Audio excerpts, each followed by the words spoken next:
U.S. House of Representatives voted on Wednesday to impeach President Donald Trump for incitement of insurrection over last week's Capitol Hill violence.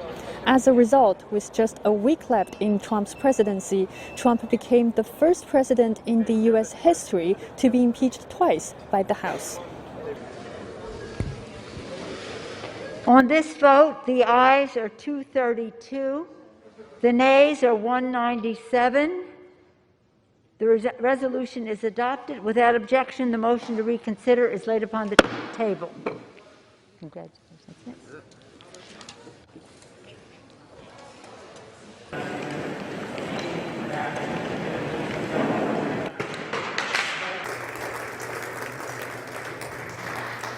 The whole number of electors appointed to vote for President of the United States is 538.